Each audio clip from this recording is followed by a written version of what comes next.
Hey everyone, so I'm here with... I'm Lauren. That's Lauren Miller. She's our babysitter and hopefully soon to be nanny coming with us to Puerto Rico. She was here helping Ahava with her schoolwork. There's Samuel. Hi. Hi. He just came home from school. Okay, get down. And we had some drama that I wanted to tell you about. So you tell me what happened before I take you outside to show you, because I don't want to be like in everybody's face. But what happened? So I'm in here doing some schoolwork with Ahava, and we see this sport fish coming in here. Okay, I'm going to turn it around so they can see what you're talking about. Okay. And they should be able to still hear you. So you're talking about the boat. Let's see if I can see. The one with the off-white kind of there. And yellow kind of on the bottom, right? Okay. Yeah. So that boat right there. Okay. Yeah. What boat? That one. The second one in. Okay. That one was coming in and started coming in a bit sideways, and it is supposed to be 2 slips over from where it is right now. And that's what they were shooting for the first time, and instead they just plowed into the piling. Like the wind and the current were both catching the side of that boat, and they were completely out of control and not able to push back. So I'm going to show them really quickly. The piling is resting on another boat, and you're going to see it has crushed the railing of the boat. The dock, I think he's not the dock master, but the second in command here is looking at it, assessing the damage right now. So I'll show you that. I don't see any there. Yeah, you can't see it from here. Yeah, I do. But that's the point. When it first was just rubbing up against it, you know, it wasn't that big of a deal. But then when we heard it crunch and the entire piling plowing into the other boat. Right. Oh my gosh. And then the way that I found out was I had come back from picking the kids up from school, the other two, and Lauren was on the dock, and I'm like, what are you doing? And I looked over, and all the windows are shattered out of that boat. Yeah. So you ended up having to jump on board? Yeah, so I hear the piling crunching into the other boat, and that's when I decided it was the point of no return for those guys. So I run down the docks and go over there, and I didn't want to be like in their face about it, and I was hoping they had a plan, but it was pretty evident they didn't. And by that point, that boat that was causing all the damage was hung up on the bow of the boat next to it currently. Oh my gosh, that one. Okay, so that middle boat was hung up on the bow of the boat on the end. Yeah. And so the boat on the end, like the pulpit and the anchor all the way through the windows of the boat, the out of control boat in question. Yeah. Oh my And it was literally beached there like a whale stuck on that other boat by the time I got over there. Just crunched over there. Yeah. That's too bad.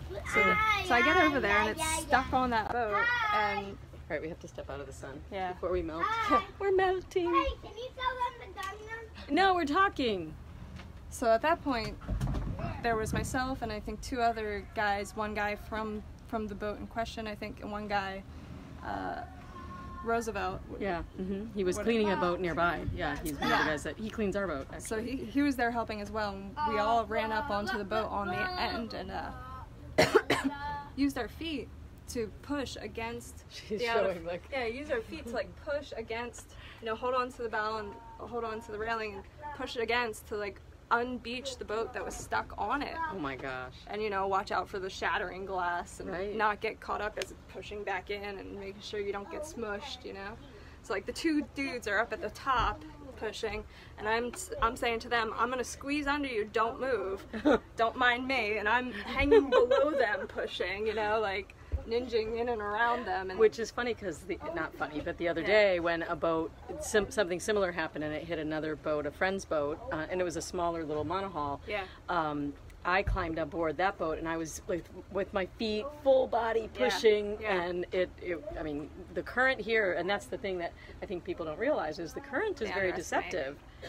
It can be really... Especially once you get it on your side like that. Yeah. So I yell at the captain, who's kind of like freaking out at that point naturally, Oh my gosh. And I say to him, here's what's going to happen. They're going to push it off. When I say go, you're going to try to hit your bow thruster as hard as you can and swing yourself in. We're going to get you... He wanted to go back to the slip they're supposed to be in. Yeah, that was. And I was like, you're going to get into whatever slip you can safely get in right now. And I'm going to run around, we're going to grab your stern lines and literally pull you in. Yeah.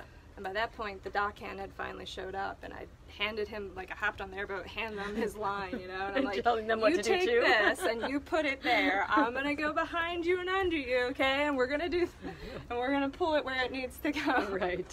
Well, and I wanted to tell you guys, I mean, you know, we're joking, but obviously it was scary. I mean, you know. Well, part of the reason I said, here's what we're gonna do, and we're gonna put it in whatever slip you can right now, instead of shooting for the one you belong in, is because we're right in the line of fire here, and it was just a Hav and I on the boat. Yeah.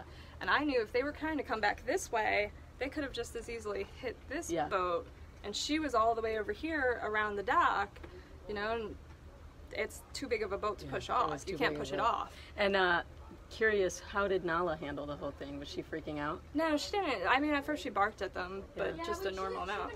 She knew something was going on. Yeah, I mean, by that point I was gone. I guess when more commotion, she probably... All right, well, thank you, Lauren, for the scoop. I wanted to record it while we had the minute. And there's Craig. He also had to get in the middle of it all. We're getting video. The damage is just unreal. Anyway, so I just wanted to show you guys. This is the scene, and you can see the investigators are on the scene now. And we have, there you go. Yeah, it sucks. That's about. So that's it. I know you probably can't hear me because she has the microphone on her, but I just wanted to wrap it up and let you know that sometimes when you're coming into a new marina or an old marina even, because that boat has been here a while, never underestimate the current, because it can be intense. It really can. And in a week we've already had 2 boats slam into other boats. So we've learned the hard way. We actually learned how to kind of navigate this boat because we bought it in Fort Lauderdale, and we used to have to go up New River, and if any of you are familiar with that, you have to go through like 6 or 7 bridges, and the current is going the wrong direction, and it's scary. So we've practiced a lot, but we never underestimate the current in here, because it looks pretty calm, and then you get in trouble. So we just take it slowly. A lot of these power boats like to kind of go fast through here, and that's a big mistake. And there's Miss Nala. Let me end with a happy note with her football, and to her, that's all she needs in the world. And Samuel, all you need is the gung swing, right? Yes. Yes, all right. And all she needs is me and the gung swing. That's true. And the football. And her football. All right, see you guys later. Have a good day.